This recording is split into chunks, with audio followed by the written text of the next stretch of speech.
So yeah, like from here, like a minute, we will be starting. Just we give the possibility to everyone to already join us.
Well, I guess probably we might already see that there are like participants coming in. So probably we can just, start with some introductions at least while waiting for people to join.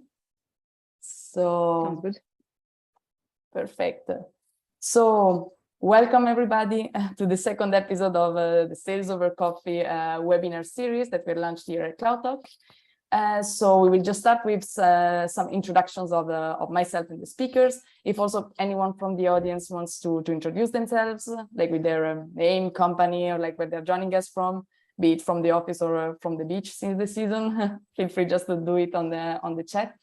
So I'm Marta Elbey. I'm the Ecosystem Partnership Manager here at Cloud Talk, and today I'm leading this conversation from the new Cloud Talk office in sunny Lisbon. And I have the chance to talk today with Joe Kenny from Pipedrive, Sales Operations Manager, who is joining us from the US East Coast, right? Yeah, I'm in Long Island in New York. Nice. And also like for like just a fun fact for the audience, Joe was my mentor when I was sales engineer back in Pipedrive. So it was my knowledge on the topic. So very happy to have you here today. And yeah, happy to be here. Yeah, we miss you, by the way, but happy for you. Oh, miss you too, guys. And we have also like another former pipe driver here, Celia Bruce, who is actually our own sales enablement director at Cloud Talk, and she's joining us also from Portugal. And from France, actually. I'm in France at the moment. Okay, but nice. Yeah, but usually from Portugal, yes. Yeah, Digital exactly. nomads. And then last but not least, we have as well as Stanislav Strubek, who is like our technical expert, Pipedrive and Cloud Talk consultant from Davame. And Davame is our reseller, is one of the resellers that we have at Cloud Talk, but they're also reselling Pipedrive and Make, formerly Integromat, and is joining us from Prague. Yeah, it's happy to be here. So thank you guys, really very, very happy. So I will just go very quickly through the agenda. So I will just do a very quick introduction to the topic today. For the audience, this is like quite a different webinar. So we will have a discussion, the theoretical part, but then we'll also have some practical and use cases that you will be able to see and that we will be showcasing. And in the end, we have also the Q&A. So it's a chat over quite a burning topic. We really like when the audience engage, so just feel free to write anything in the chat at any moment during the webinar. And also if you have any questions, there is in the lower bar the Q&A section, so just drop your questions in there and we'll go through them at the very end of the session. So what are we talking about today? Today is all about connecting the tools. So we know that every company can be a startup, a scale-up, or also large corporate. They use multiple tools in order to achieve different goals. It is very difficult to actually have one tool that can do everything. So in this session, we really want to focus on how to have your tools working for you and not against you, right? So when we talk about like these different tools, let's imagine a normal company. They have probably a CRM like Pipedrive to manage their deals. They have a VoIP system, like for instance, like CloudTalk to manage their calls. They can have another tool for email marketing or another for performance management, etc. The examples can be really lots. And when we think about this situation, then we need to think that all these tools at a certain point need to communicate with each other. Sometimes like Pipedrive and CloudTalk, the tools are natively integrated, but the integration might not cover your specific use case. Or like if you think about lots of other tools, they are not actually integrated at all. So this is where actually no-code platforms, no-code solutions come at handy, and they really help tackle these challenges. And now in the recent years, actually, we have seen lots of no-code, low-code platforms such as Zapier or Make. They are really proliferating right now because of lack of developers in the hiring market, also a desire for internal business efficiency, and also sort of a desire of empowering non-technical experts. So we have seen this proliferation, but do we really know how to use this tool to their full potential? And this is where actually I really want to start the conversation. And I want to start with you, Joe, since you're kind of the expert in this area. I would really love to understand what are the main challenges when we want to connect the tools with this kind of platforms. What's the question that we should ask ourselves? Yeah, so I think so. When I was training you, and when I was a sales engineer myself, what we'd always focus on is like, customers will come to you and ask, let's say they want to integrate two tools, and you want to have them take a step back and say, well, what's your goal? How do you want them to integrate? Not just that you want them to connect, but like, what's the outcome? Why? And I think when you focus on that, it then helps you figure out what's the best way to integrate them. So a low code or like a no code tool, right? It allows you to a lot of flexibility. There's a bit of a learning curve there. There are marketplace integrations that work well. They're a bit easier to integrate. And then sometimes you need a developer to actually just, write it themselves. And you want to be clear about what does like success look like with that? And then what is the benefit I get from that? Because that'll then determine if the effort to do it is worth it. And so I know that sounds like it's a couple questions, but you want to have that in perspective, because you just keep following it down the rabbit hole just to achieve this goal. You may end up finding like, it was worth more.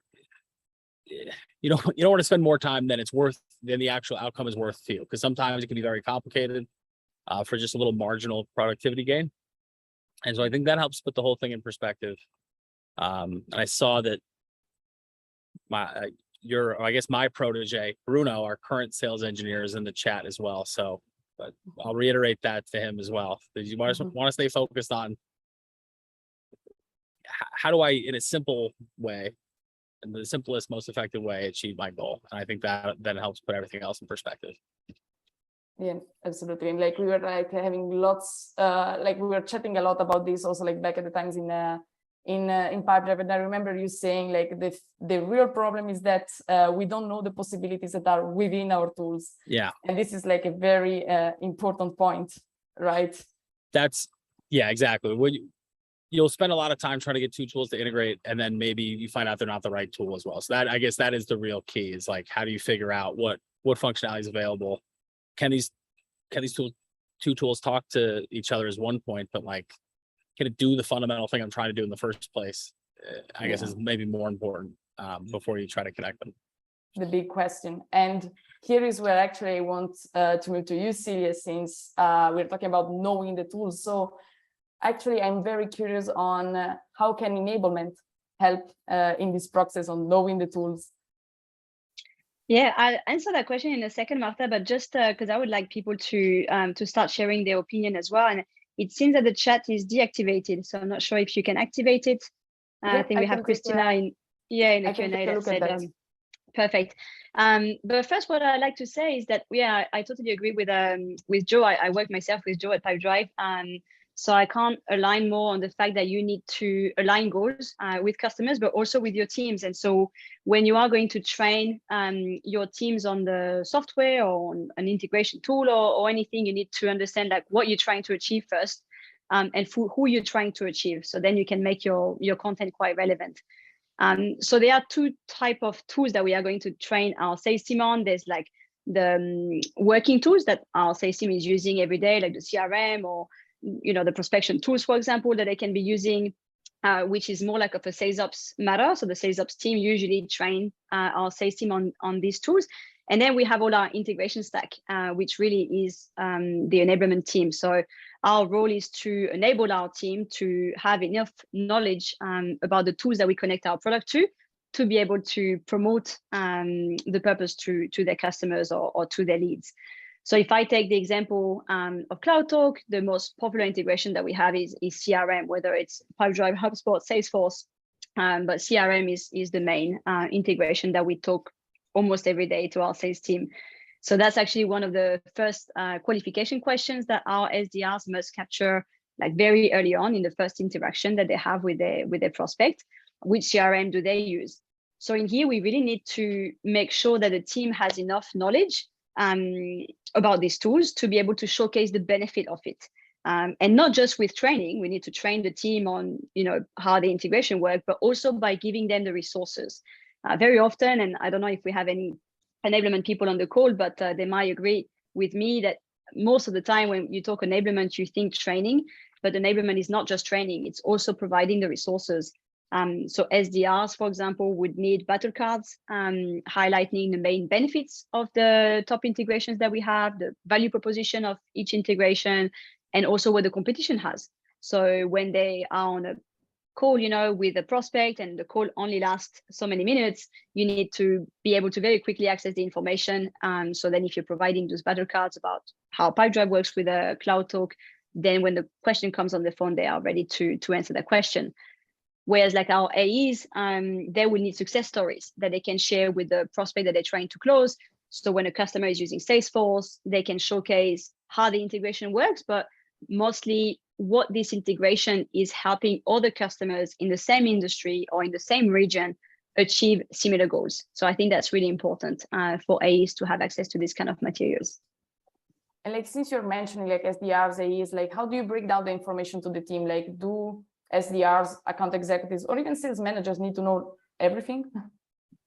Well, I guess, in an ideal world, we would all want to have like a brain like this and have all the information, but that's not possible for most of us. I know some people can, but I can't, for example. So yeah, not everyone would have the same, access to the same information. So in our sales academy, we have different paths for different roles. If I, take the example of SDRs, just because they are at the bottom of the funnel, the knowledge can be quite superficial when it comes to integration. You can imagine that in a 5-minute phone call with a lead, they're not going to spend 2 hours talking about, the specificities of each integration, but they need to show the value proposition of the integration. So they need to tell the customer that by connecting CloudTalk and Pipedrive, they'll be able to save X amount of time. And so therefore gain X percentage of efficiency. So that's really what they're going to have to focus on. And that's what they have to be trained on. And I would say that's probably sometimes like the hardest thing to get. The technical stuff, you can get it. The value proposition, it's not often well mastered. Our account executives, on the other hand, will detail a little bit further the integration because they have a longer conversation with the prospect. And what's interesting here is that even within, so we talk about SDRs and AEs and CSM, but even within one role, like the AE, for example, you would have different level of information. So our senior AEs will deal with mid-market deals. And so therefore they're talking to larger companies. They need to, the larger companies have already like a tool stack well implemented. They know exactly, or not exactly, but they know what they want. They know what they have and what they need to connect the new software to. So in this case, you probably have to have like a more in-depth conversation when it comes to integration. So you might have like an integration training that is available to all of the AEs, but you make it compulsory for your mid-market AEs, for your more senior AEs, and you have a certification process in place. So then you know that those guys having those kind of conversations are well trained and master the subjects basically. And then you can go even like a little deeper by regions. So some integrations are very popular in one region. So these AEs in that region need to be trained on that integration. And obviously, if you go to CSMs and customer success, customer support, they also need to do troubleshooting. So they need like an even deeper technical level.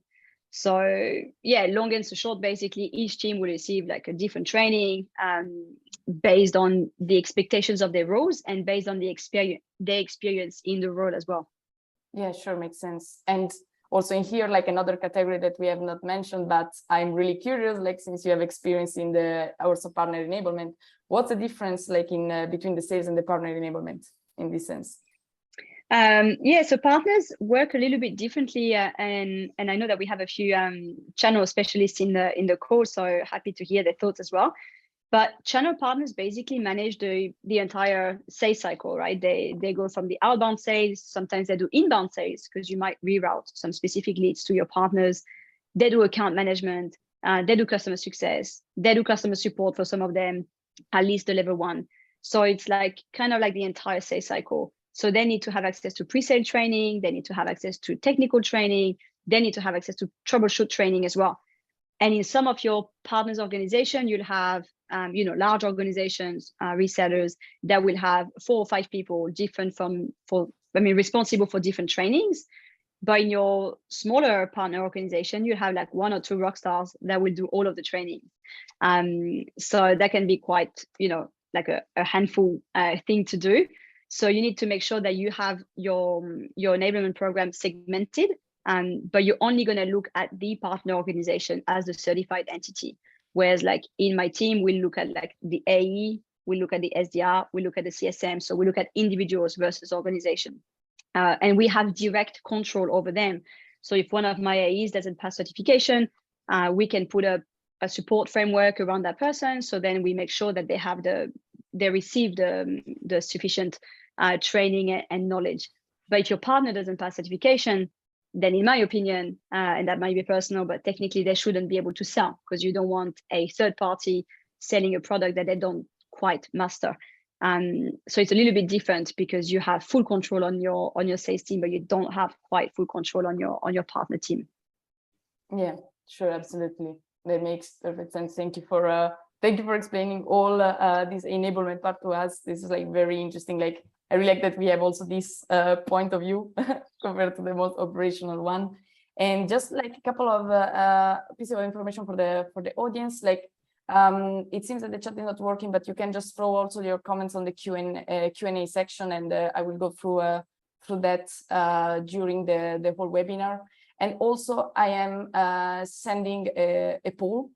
So we are really curious to know like what are your challenges when trying to integrate tools. So feel free to reply to the poll. You should have received it, and I'm looking forward to your answers. And now I'm going to you, Stenda, because you're the most technical person in the call. So I need to ask this because all the no-code or low-code platforms always claim you don't need any technical knowledge, no technical requirements necessary. So I'm asking you, is it really the case? Good question. I think that I'm like one of the examples that it is really the case, because like 2 or 3 years ago, I was working in some sales company, in some sales team. And one day my boss gave me like the task that I need to create a report for our customer about how many calls did we did during like last month. And I asked him like where the records about the calls and where like the outcomes of the calls are. And he gives me the response that you see this pile of papers. Yeah, so you just need to like go through them and like type it into computer and count it by yourself. And I was like, okay, that's it, because life is short. And I created like my first semi-automated Google Sheets table. And that was it. This was my first experience like to create some automation. And by the way, this semi-automated Google Sheets table is still used in that company. And after that, I find work in Java and I find like the possibilities which Makes or Zapier can give you. And now I'm like the most technical person in this webinar. So as you can see, you can like start with like really simple task. And because the main advantage of these no-code platforms are that you can find a lot of templates, a lot of guides, a lot of YouTube videos or like communities where you can find all these advices and guides how to set up your first scenarios. And when you can see the first easy scenarios, how can you help with some basic daily task, you can start to be a little bit addicted to it. And because in Make or Zapier, there are like just 5-6 rules which you need to know to be able to create some scenarios and some really good integration, you can like do really great stuff. And as Joe said, the knowledge of the process which you would like to automate is much more important than like the technical requirements which you have, or the technical basis, the background which you obtain during your life. So don't worry, start simple and you will be expert as well. So it's an encouragement for people in the audience, non-technical people in the audience. Just don't be afraid. But now I want to go to another point that, yeah, as we say, don't be afraid, but yeah, there are like still things happen. So I'm really curious, since both you, Joe and Stan, you work with clients directly, you have quite a good overview of what's happening in companies that want to integrate. So I would really like to understand what are the most common mistakes that customers make when they want to integrate the tools using these platforms. And also, so this is one side of the question, and the other side is as well about the limitations of these platforms. Yeah. So a couple of things. I think it all comes back to the first point I made, where it's like, how well do you understand the tool and how well do you understand your goal? And there's one more point I'll get to in a sec. But so the most common one that we see at Pipedrive, someone wants to connect their web form to Pipedrive to have it usually create a deal. And so they'll go into Zapier or Make, and they'll say, when this form is filled out, create a deal. But when you create a deal in Pipedrive, you're actually linking it to a contact, at least a person or an organization. A lot of times both, if you sell B2B. And so that's what people want. But they don't realize that there's kind of guardrails when you're in the app on Pipedrive. So it won't let you proceed without the necessary fields. But with Zapier, or using the API in general, you can create deals that wouldn't be linked to the contact. So you could have a deal that says like CRM deal or professional plan deal, but then there's no person name or phone number or email. And that's because they don't link the ID. Now that takes knowledge of how Pipedrive's data is structured to be successful with it. So sometimes it's not even your understanding of the no-code platform you're using. It's more so, how do I achieve my goal? Like, what does my goal look like in the tool? Not just creating a deal, but also creating those contacts. So that's probably the most common one I see, and it's really based on this knowledge of our platform. One of the ones though I'll see a different type of mistake is how they approach testing. And so there's an example where a customer was testing out an app that would send text messages to his customers, or setting up a Zap that would do that. And so the conditions they set up said every time a deal is updated and the stage is contacted, I want to text my customer a follow-up. And I think they were imagining where they move the deal into the contacted stage of their pipeline, it sends a follow-up text saying like, nice speaking to you.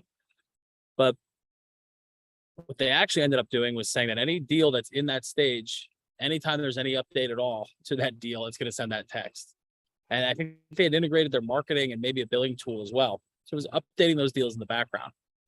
What ended up happening is they're texting their customers all the time, just every time there's an update. So especially when it results in like a call, email, text being triggered, you really want to like just wait to test it, because that you might actually be close to achieving your goal, but if there's a lot of downside, you don't want to upset your customers or your potential customers, or freak them out by texting them like a bunch of times in a day. So I think understanding the tool, but then also testing it properly.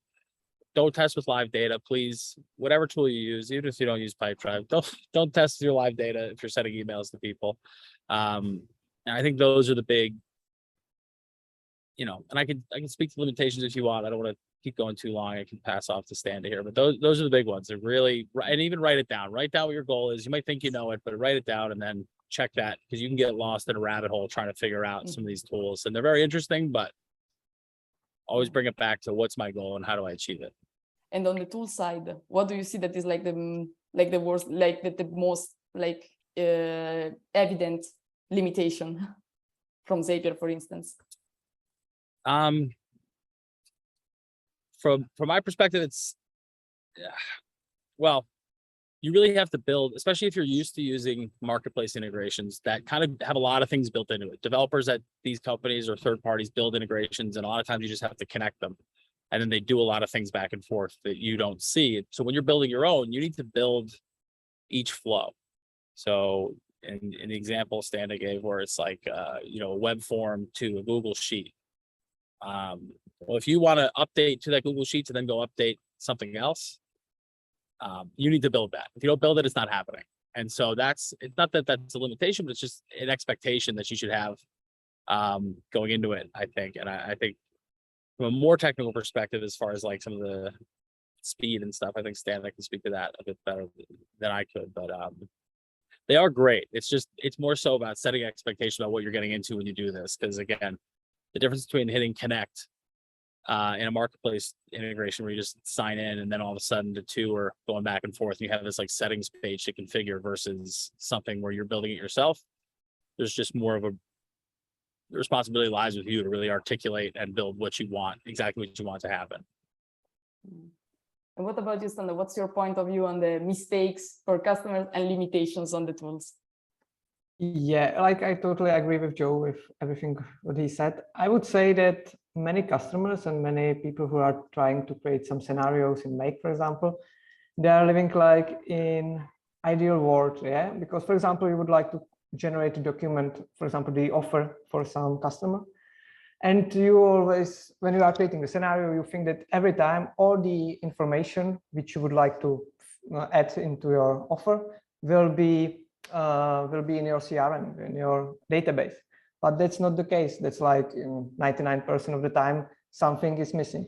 So every time when you are creating some kind of integration in this kind of platform, first of all, you need to think about all these checks. So you need to like divide the whole scenario, the whole integration into several steps and think about, yeah, what happened if this information is missing? What happened if that information is didn't provide, and so on? So, and then you need to create like the filters and like the notification to be able to be like efficient and to create like just the outcome which you would like, not like, for example, 7 invoices with just one invoice line, but you would like to create one big invoice with all the invoice lines which you would like to have. So I would say that the first rule of all these platform is to think about all these problems which can happen, all these missing data and information which you don't have in your databases or CRMs. About the limitation, I'm working mainly in Make, and I would say like the biggest limitation is always like the API documentation of the services which you would like to integrate. So API documentation is like the list of all the possibilities which you can do with this app, with this service. And you need to find out if this particular integration is possible. Sometimes is possible, and sometimes you need to bend some rules of your process or of the scenario itself. So API documentation is the biggest limitation. And sometimes also like the speed, yeah. Zapier and Make are also all awesome tools, but they are like the third platform, right? You have like 2 services plus Make. So sometimes the speed is not like that quick, and sometimes like the data volume, yeah, because Make is paid on the basis of the operations, and each of the integrations spend some kind of operation. So when you would like to create like a great, very, very big integration, you need to be prepared to like pay more. But it's not that a big problem. The API documentation is the biggest limitation, I would say. Totally agree. totally agree also from my experience. I have experienced myself the lack of the information in this sense. And just before jumping the practical part, that is the one like everyone is looking forward to actually see those examples that we have been talking about. I just would like to highlight that since we have 3 different points of view, so enablement, operational, technical, like, do you have some best practices to recommend to all those sales enablement, sales operation managers, or like all these technical consultants that are in the audience? Would like to give some very quick advice from each one of you. Well, for me, I guess, try to make it quick, but the most important thing is to make your content engaging. Obviously, as we mentioned, some people might get scared by the integration, like the word integration. I mean, I do, because I'm not technical, and I guess there would be a lot of people not technical that get scared. So you need to make sure that your audience sees the values of the training, and it's kind of pointless to have like a full-on integration course done for an SDR, for example, because they will never have these conversations, and they don't need that level of technicity. So they wouldn't engage with that type of content. So actually, Marta was the one who created the training for my team for integration, and it was like really well done because I could cut it into 2 parts, and I could have like the SDR version and the AE version, and I guess we'll work at some point on the CSM version. So making sure that you find the right balance between what people want and what people need, because people would always tell you, I want more product training, but do you really need more product training? Or do you think you need more product training to perform better? Not necessarily. So once you find that right balance between what people need and what people want, then you have your audience engaged. And you have like not to be scared to scale back and go like very basic. What is an integration? And once again, in the training that we created at Cloud Talk, we go through the very basic, like what is a marketplace? What is an integration? What is a Zap? Because we keep talking about Zaps and whatever trigger web hooks, and to us it might seem like, to us, I'm showing off with those technical words, but to most people actually those words mean nothing.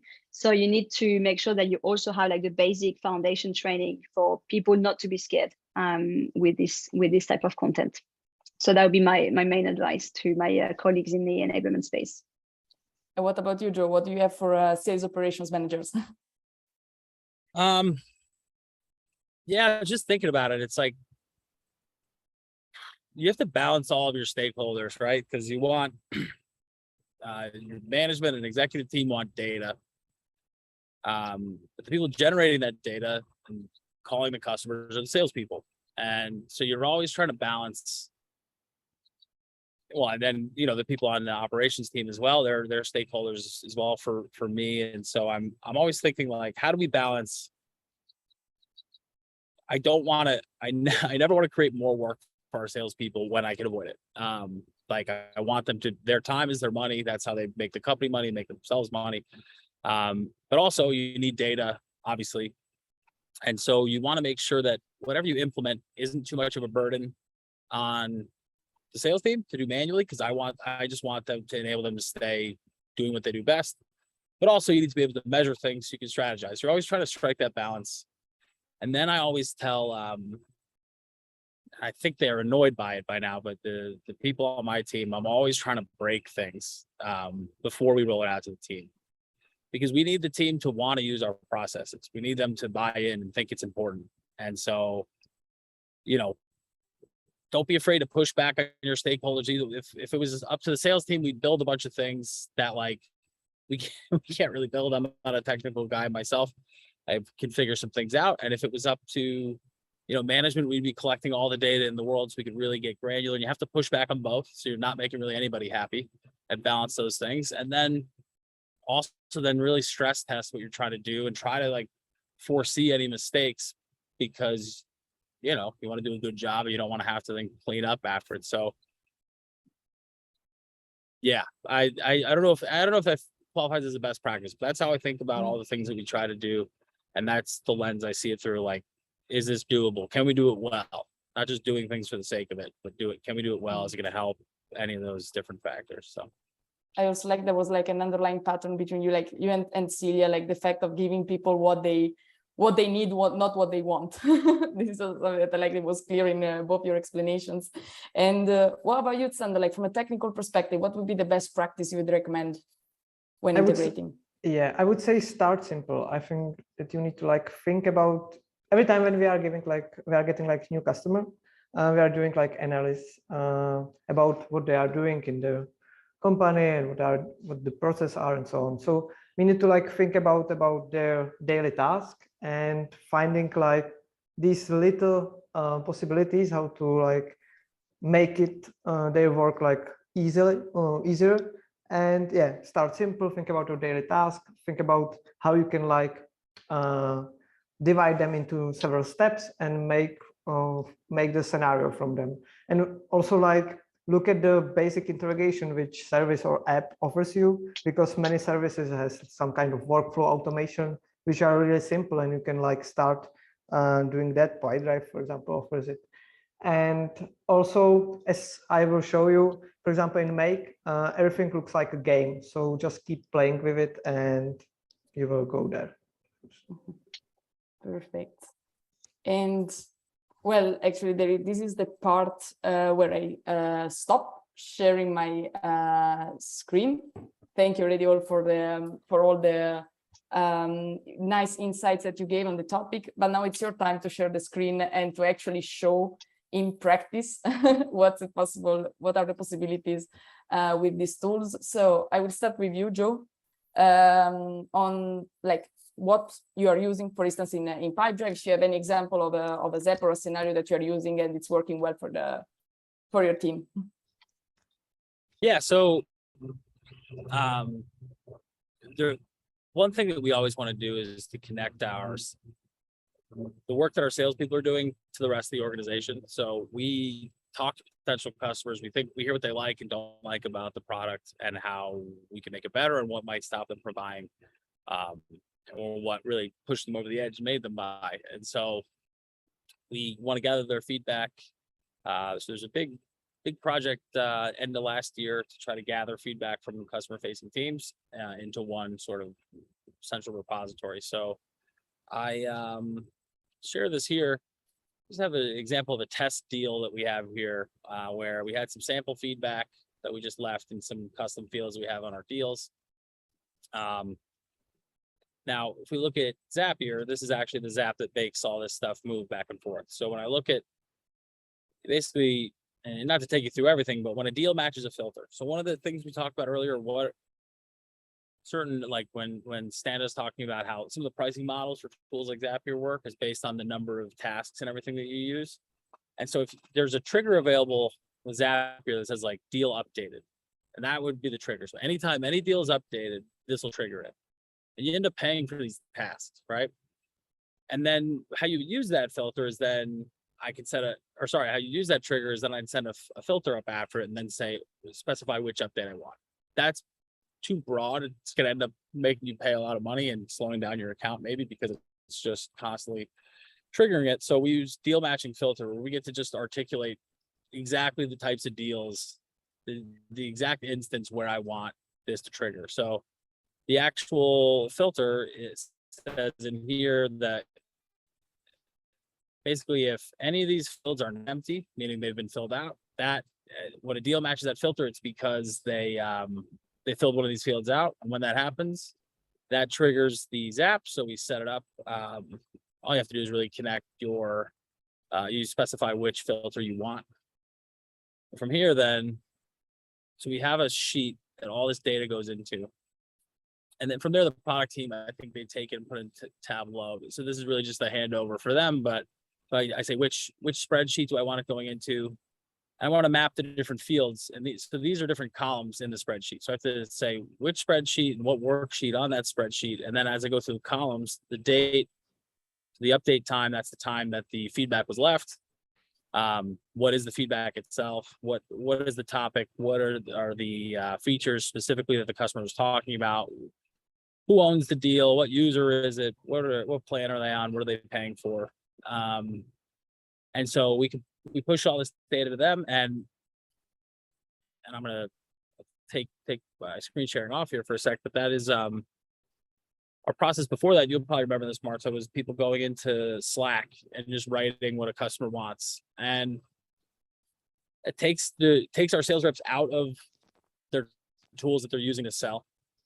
And it's also kind of hard to know for the product team receiving the feedback, like, was this like one user? Is this like our biggest customer? Like, who's giving this feedback? They can't put it into context. And the sales rep would be writing all day to do that. And also, like, how frequently do I give this feedback, right? If I hear it 5 times in a day, do I write it into Slack each time? Or do I? So by filling it out in these fields, it keeps them in their tools, doesn't slow them down as much, but also gathers feedback that really only they can get for us, and get it to the people that can actually, do something about it and help. So try to create a feedback loop. That's what you saw the name of the Zap was, where basically we're trying to help the most important information that our team can gather for the rest of the company, helping that move throughout it. So that's probably our most important Zap that we have set up right now. Definitely very useful one. I still remember when like product managers had to go like to the chat in Slack and like looking for the feedback. I mean, this is like quite, and it's also like, it's very simple, actually. It's very straightforward, simple, and just arrive to a spreadsheet. And also it's one of the most used Zaps, like normally this, like from Pipedrive to a spreadsheet, like it's something that you can see a lot in Zapier, and it's very easy to set up. So it's something that it's really, it could be taken into consideration to help with some processes that could be very simple, but sometimes we make more complex for no apparent reason. That one, a lot of people, like, even if you don't collect feedback, if you're at a smaller company, that'll be like, if your accounting team just needs to see a spreadsheet line every time you win a deal, you set up a different filter, right? But same idea. You take the fields, what does the accounting team need to know? Name of the customer, phone number, value of the deal. You put it over in that spreadsheet, and you're not exporting spreadsheets to them. They're not hounding each other. It's just happening. So definitely a very useful one and very versatile. Absolutely. And we also saw a bit of the Zapier interface. And now I'm curious about you, Standa. What's your use case? I think it's also with a make, right? Yeah, that's it. Okay, my use case, because like the most common thing which we are doing for our customers is like the lead generation. So that means that he or she has some kind of web form where like the customer can like fill in, and then there is like a new lead in the CRM, and they need to deal with it. And this is kind of case also in our company, because like we have like half of the team working remotely, and the rest of them is working like from home, like on this home office. So we need to be notified about some new leads and to be able to deal with them like efficiently. So we are having this kind of web form, which is about like new customer for Pipedrive. And then we also have like our own Pipedrive, and we are having like all the leads and so on. And also we have like the Slack where we are like discussing about the new leads and so on. So our automation is working very simple. New customer will fill in these forms. So for example, if I will do some test and like that. So when this form is sent by this, I just need to hide this floating control. Sorry about it. By this scenario, which is triggered by new web response, a new message in our Slack is created. So as you can see here, there is a new message about the new customer. Yeah. And then, as we were talking about the limitation of the API documentation, these orange things, these parsers, are there because of the limitation. Like in 99% of the time, the web form can give you like the information about the last name, first name, phone, emails, etc. Immediately. But because of our website provider, we need to like do more steps. This is like the bending of the API documentation which you are getting. So yeah, and then there is like the search for items. This is, as Joe talked about it, like think about the duplicates, because there can be like the same person or the same organization which already like is created out in our Pipedrive. So we need to check that. And then this is like the creation part of the deal, which you can see over here if I refresh the page. And as you can see, there is like the new deal which is created, but that's not everything, because now we need to decide who will take care about that lead, about that deal. So that is simple. In our Slack, you just need to add thumbs up, and by this another scenario, which is once again triggered when a thumbs up is added. Now, once again, the check when I was talking about the ideal world, some people like this trigger is triggered every time when someone like adds some kind of emoticon or reaction to the message. So we need to like specify what kind of reaction it is, and if it's the proper one, and if so, we are getting like the information from our database about the ID of the user from the Pipedrive. And the result of this scenario is that, as you can see, the owner was switched to myself.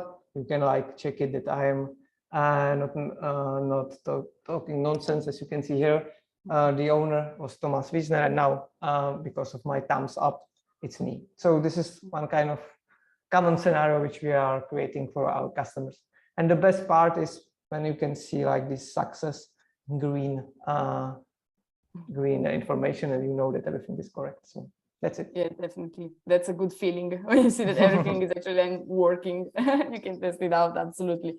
Thank you for sharing these use cases. So this is like this is something that is actually used by Pipedrive and Enablement. So you see, like you have seen actually some real real cases. And I would like to go to the questions because we have already one question this time then from Tom for Joe. And it's actually about something that you mentioned before about the getting the reps engaged with the platforms that you integrate. So he was asking, how do you identify a platform that works for both reps and stakeholders? Yeah, it's a good question. It comes down to, I guess, gathering sort of like your business requirements from both parties, and then have them prioritize it. Sometimes people will gather a list of requirements, and the person going out and finding these tools doesn't have a lot of context as to how important it is, whether it's a nice to have, need to have. So if you want something that's usable to use for your sales team, like Pipedrive is very usable. But if some of your other stakeholders need it to integrate with an ERP system, well, that's something you probably need like developers to do. And so when you look at that, then you put the cost into it, right? It's like a lot of people come to Pipedrive because it's usable, and their salespeople weren't using the other tool. But you always have to balance that against if there's some sort of, I don't want to say no one uses Pipedrive with an ERP, because they certainly do, and a lot of our partners help make that happen. But it's just a matter of getting the full picture, understanding how important it is, because you're never going to get everything on those lists in there, especially in one platform, right? This is where the integrations come from. But that'll help you get a picture of the overall goal, because the CRMs, like my mom uses a CRM at work, and she tells me every week that her boss is upset because she works out of a notepad because she doesn't know how to use her system. If you just check the reporting, you would think that she only worked on Friday afternoons, because that's when she updates all her contacts, right? So they're not getting all the data to know about what she does all day.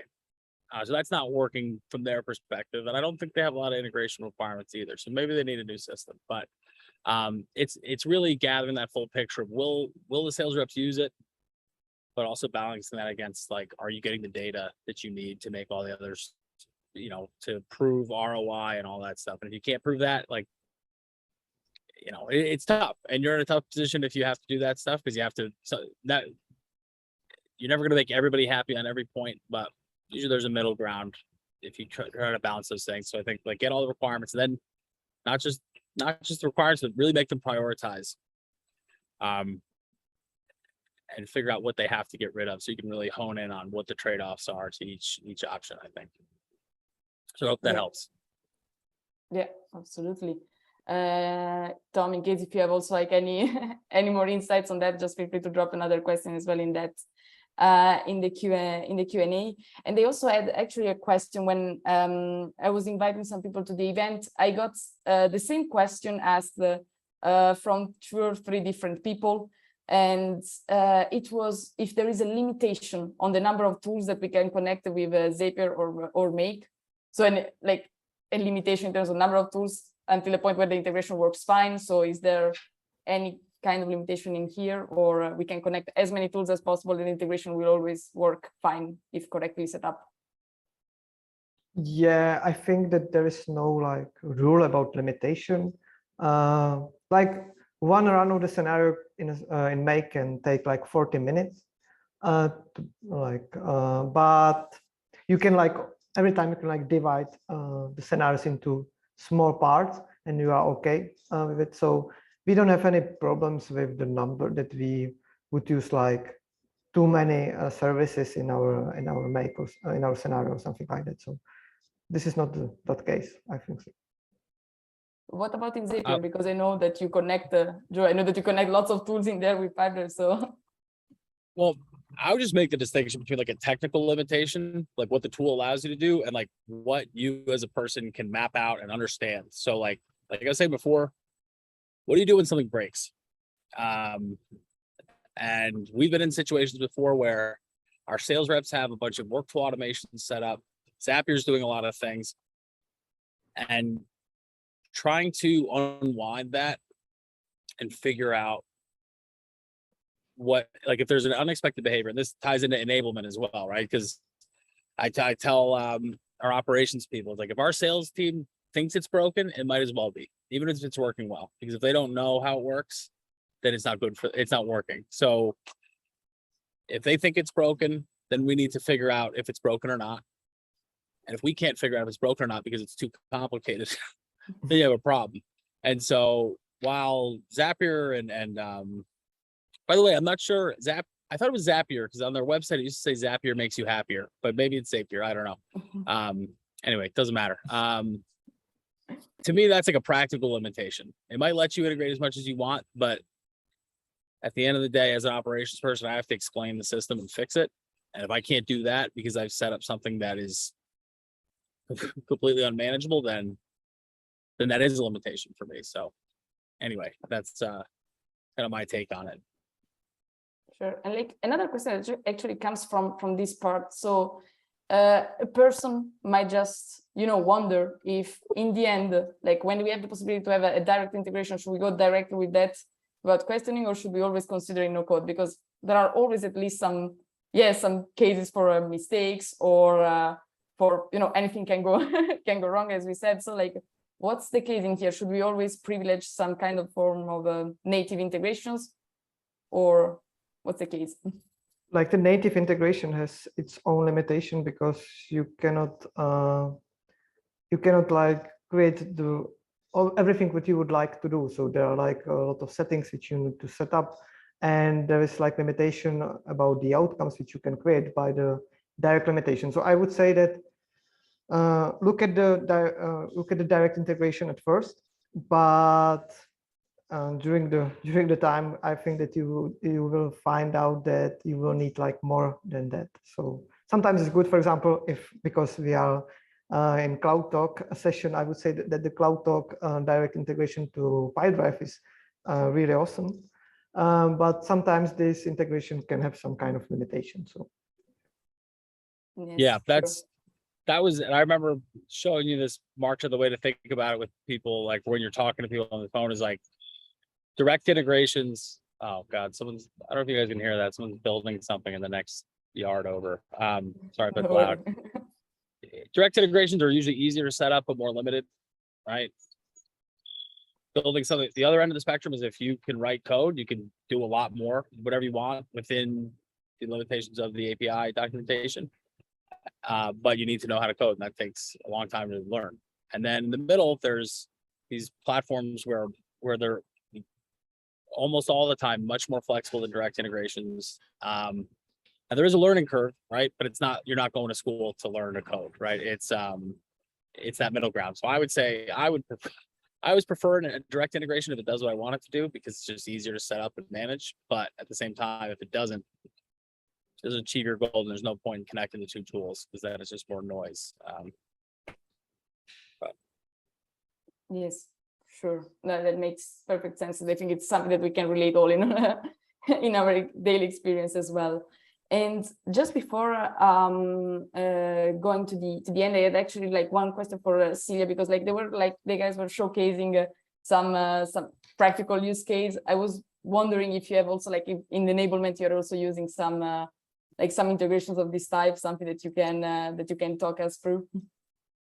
Well, I'm not as technical as Joe and Stander, so I don't have any cool things to show. In my team, we don't use much integration and automation, just because we don't look after the tools that the sales team is using. So we don't use that. We don't look after the CRM, for example, integrations. So I would say the most important thing for us is to make sure that we connect the sales enablement tool that we use every day to the CRM. So the two metrics that we basically are looking at in sales enablement is your quota attainment, so how people reach quota in the sales team, and how enabled they are. And often you don't make the bridge. So you know that you have these people that I see in my tool, and they are super enabled. So I'm like, oh, that's great. My program is working great because I have great engagement, and these guys, are learning heaps. But they might not be your top sellers. But this, you don't know it unless you connect both tools. So if I take the example of CloudTalk, we use HubSpot and Tableau to get that data for the numbers. And then I use a software called MindTico, which is basically a sales enablement platform. So we haven't built that bridge actually. So that's the job that we have to do in probably in Q4, not quite in Q3. So I hope my colleagues are right, and that it's a no coding experience. So then I don't have to struggle to do it. But that would definitely, for me, help me like save a lot of manual work, because at the moment I have to go back and forth between the two tools, and it's a lot of like things written on paper, right? X person is he a top performer? So I look forward to the day that I can see this in one tool only. Oh yeah, that would be very interesting to see for us too. Looking forward to that. And so before I launched a poll during the webinar, so to understand what are the challenges that most people face during the when actually integrating the tools. So I shared the results, and I put actually 4 options. So understand what the tools you have can actually do, and this is for most people it's actually the main struggle. So we have out of the 26, 13 out of 26 people actually find this the main struggle. Then we have also in a second position, translate business needs into technical terms. And last but not least, create the ZEP scenario itself. So it's a minimum part of the audience that is not comfortable with that, but still it might be a challenge. And then we have like some probably other challenges that we are not considered, but these are the main ones. And actually, understanding what the tools that we have do actually is actually like it's a very strong challenge. So we confirm that. So this is all on enablement, Celia. Actually, Marta, no pressure at all. no pressure. Actually, before, if we have 1 more minute, there was a question that we haven't answered. I mean, I've answered only partially, but someone asking if we had any advice. So I guess Standard, that might be for you, on how to connect LinkedIn with Pipedrive and CloudTalk. So I'm not sure if you do it at Devame. I think that Pipedrive has kind of like direct integration into LinkedIn, right, Joe? Yeah. Oh no, I think so. I think that I don't remember if they had like actually put me on the spot. I think so. I have to check. But I think that there is some kind of direct integration like in Pipedrive and also with CloudTalk. So I think that can be like, the problem with LinkedIn is that the API documentation is not that good, and also, and mainly like there are a lot of limitations on the basis of your subscription, because there's like a business profile and a lot of other things. So, but I think that there are like some tools which are which can be helpful when you would like to retrieve some data from LinkedIn and send it to your CRM. So yeah, if you would like, I will perform. Sorry. There is one. Link Match is a tool that allows you, if you're prospecting on LinkedIn, it pushes things directly into Pipedrive. Yeah, My internet cut out, so I don't know if you guys said that already, but it's a good point about Zapier as well, where if you go, you'll see the Pipedrive and Zapier connect you to LinkedIn. But if you look at the triggers in LinkedIn, it doesn't actually do what almost anybody wants a CRM integration with LinkedIn to do. It like updates your company page and creates a new post or something. So you always have, just when you see the two tools connect, you have to then go deeper and say, well, does this do what I want it to do? And so anyway, that's a trap you can avoid. But yeah, Link Match is a good one. Yeah, definitely. I also see another question about connecting CRMs and PRMs. Yes, actually, we also have a case internally when we are connecting our PRM tool Keyflow and our CRM, which is surprise, Pipedrive. And yeah, so it's like I created like some basic apps when basically we win a deal in a pipeline in Pipedrive. We just then create automatically the customer profile in Keyflow. And also here it was funny because at the very beginning there was like a trigger update person. And if you remember what Joe said right before, like it was basically triggering every time the person was updated. So then we finally changed it to a person matching filter, so we could actually control what was going into Keyflow and not risking having duplicates and like multiple, like the same partner, like 15 times in the into Keyflow. So this is also my recommendation, like from my side, where I'm building no code integrations. Just watch out because the triggers are very, very important.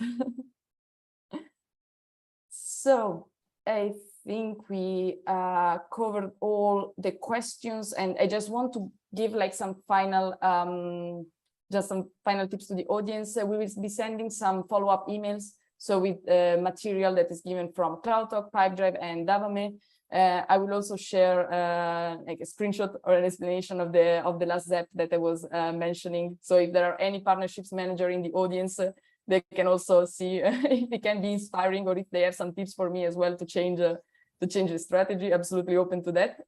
And also, just for you to know, since we mentioned a few times, like these tools like Zapier, Make, Pipedrive, CloudTalk. So Pipedrive and CloudTalk have a direct native integration, as I mentioned, that you can check in both marketplaces. And we are also both in Zapier and Make. So you can go crazy and start connecting the tools if you want to. I really thank you all, Joe, Celia, and Standa. It was very nice talking to you, very insightful conversation. And thank you very much for engaging in this. Thank you too. Thanks for having me. Well, thanks for inviting us. Perfect. Yeah, thanks to you, really. And have all a lovely day. Bye-bye. Bye-bye. Bye-bye.